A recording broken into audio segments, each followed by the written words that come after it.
This is a video response to Smoking Syed. I hope that I'm pronouncing that correctly.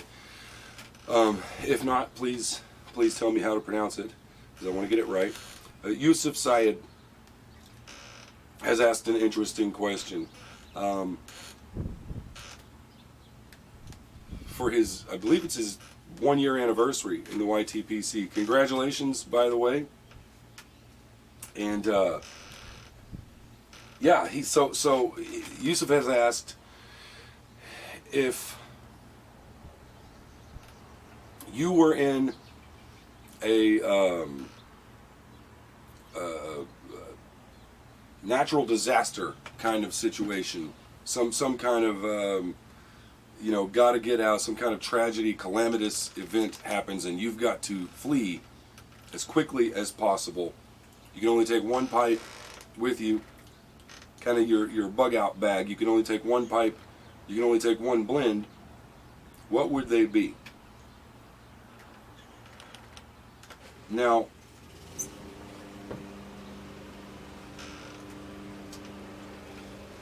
the blend is a tricky.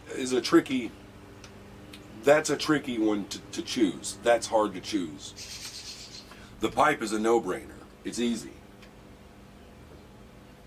I would take Samuel, my 2006 Jerry R. Perry. You've already seen this guy in the videos.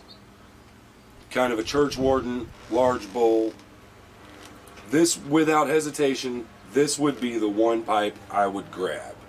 For the same reason that it's the only pipe I never take out of the house right now.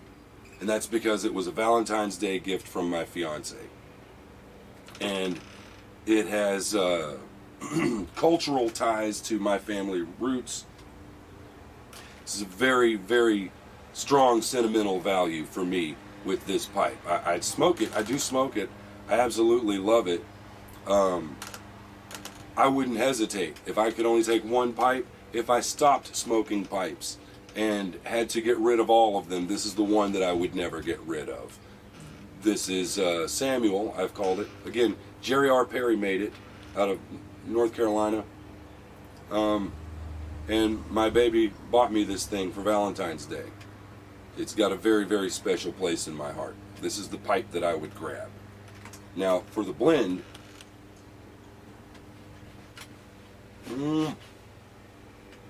that's a tricky one.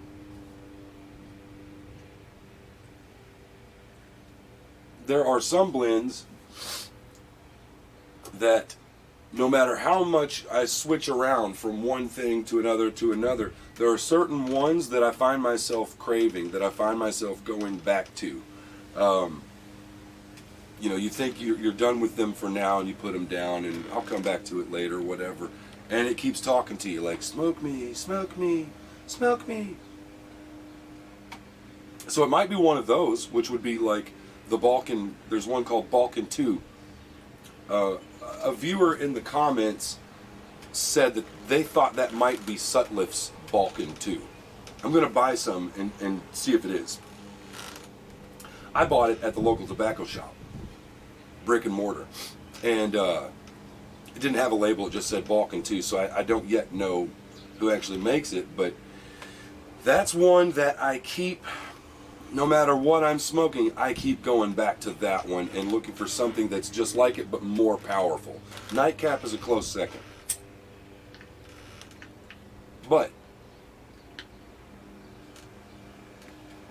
if I've got some time to think about it and not just go on impulse, so let's say that it's like an emergency situation. You've got to grab everything as quick as you can, and you're racing to get out the door, and something stops you, and it's like, okay, you got about 5 minutes before you actually have to exit the door. And I'm standing there thinking about it. What am I going to take with me? I'll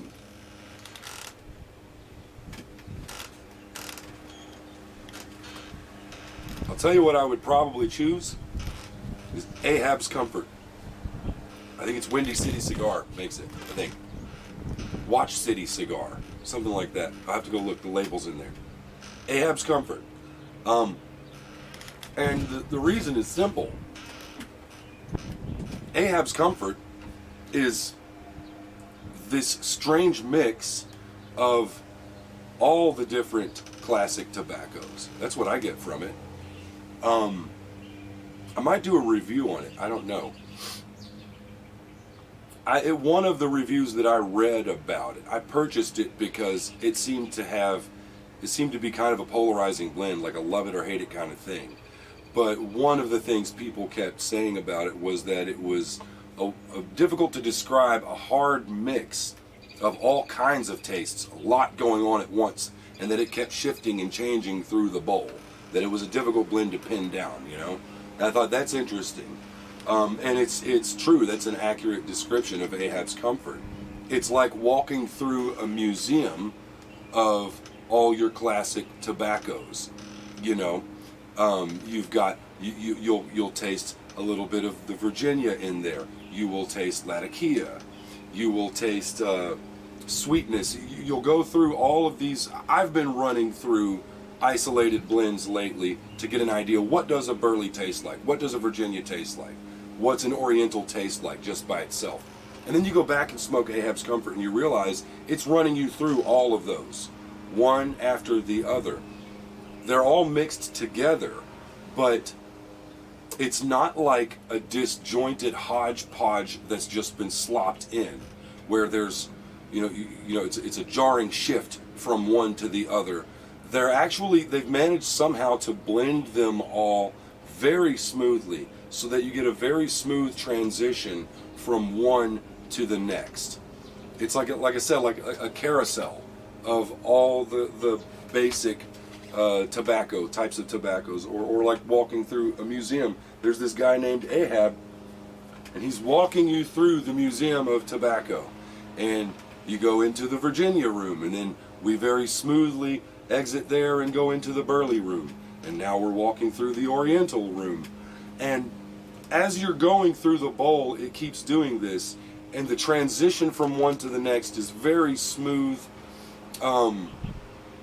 It's strange. I'm not sure how they did that, because any of the other blends that you smoke, what makes them good is that they have melded the chosen tobaccos together. They've fused them together. If they've done a good job of it, that's what would make the blend good. They've been fused together so that they're almost indistinguishable from each other. You know, they meld to form a new taste. And when you try to blend your own, it's very jarring. You don't get that same fusion that you get from something from a professional blender. That's been my experience so far. Somehow, with Ahab's Comfort, they have managed to make it so that you still get the individual tastes. It's not some new thing. You're getting the individual tastes of all those different tobaccos, but they're fused together just well enough that the transition between them is super smooth. It's odd. It's a weird. It's a standalone blend for me so far. It's very, very good, and it has a dark, meaty version of that kind of Balkan funkiness that I'm really looking for when I go to the Balkan 2, which I said would have been my first grab probably. So it might be cheating, but if I can only grab one tobacco, I think I'm going to go for the tobacco that offers the flavors of all the tobaccos in one shot. It's the closest you're going to get. Like that's what I'm going to do. So it would be Samuel. Yusuf, my pipe would be Samuel. I'm not even thinking about that one. And I think I would grab Ahab's Comfort as the tobacco. If you haven't tried Ahab's Comfort, you guys should give it a shot. It's interesting. It's worth a shot. It grows on you too. Yeah.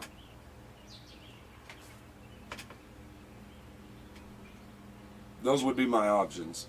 So, Smoking Syed, thank you for the opportunity to do this video and for the giveaway.